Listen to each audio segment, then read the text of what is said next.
হত্যা মামলায় গ্রেপ্তার সাংবাদিক শ্যামল দত্ত ও মোজাম্মেল হক বাবুকে সিএমএম আদালতে হাজির করা হয়েছে।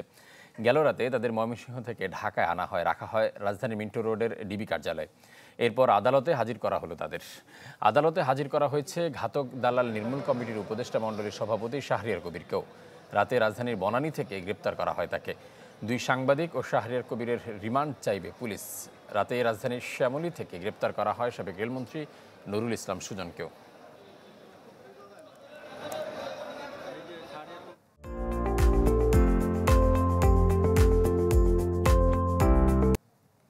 দর্শক, এ নিয়ে আরো বিস্তারিত জানাতে এই মুহূর্তে সিএমএম আদালতে রয়েছেন সহকর্মী সম্রাট হোসেন। আমরা যাচ্ছি তার কাছে।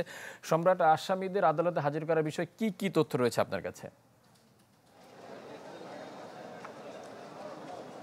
সকাল ৯টার দিকেই শ্যামল দত্ত সাংবাদিক আর মোজাম্মেল বাবু এর সাথে শাহরিয়ার কবির এই তিনজনকেই কিন্তু এই ঢাকার সিএমএম আদালতে হাজির করা হয়। আমরা এর পরেই দেখেছি যে আদালত প্রাঙ্গণে বিশেষ করে নিরাপত্তা বাহিনীর মোতায়েনও দেখেছে, এখানে পুলিশের পাশাপাশি সেনা সদস্যরাও রয়েছে। আরেকটি বিষয় যদি জানিয়ে রাখি যে এই দুই সাংবাদিক অর্থাৎ শ্যামল দত্ত আর মোজাম্মেল বাবু আর সাথে শাহরিয়ার কবির যে ঘাতক দালাল নির্মূল কমিটির যে উপদেষ্টা মণ্ডলীর সভাপতি, এই তিনজনকে কিছুক্ষণ আগে অর্থাৎ 9:30টার দিকেই কিন্তু আদালতের এজলাসে হাজির করা হয়েছে। তাদের 10 দিন করে রিমান্ড চাওয়া হচ্ছে, রিমান্ড চেয়েছে আইনজীবীরা এখানে আদালতে।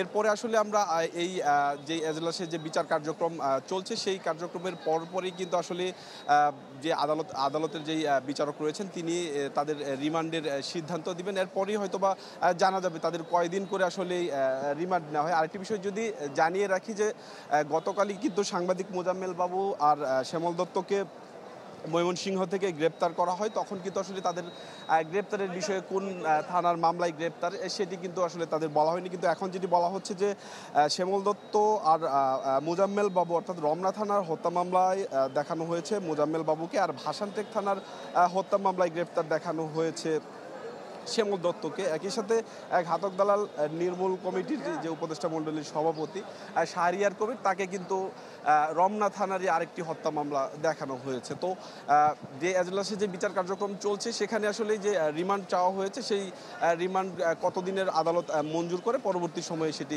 জানানো যাবে। তো এই ছিল আদালত প্রাঙ্গণ থেকে সর্বশেষ। ফারুক। সম্রাট, আপনাকে অসংখ্য ধন্যবাদ। দর্শক, সিএমএম আদালত থেকে জানাচ্ছিলেন সহকর্মী সম্রাট হোসেন।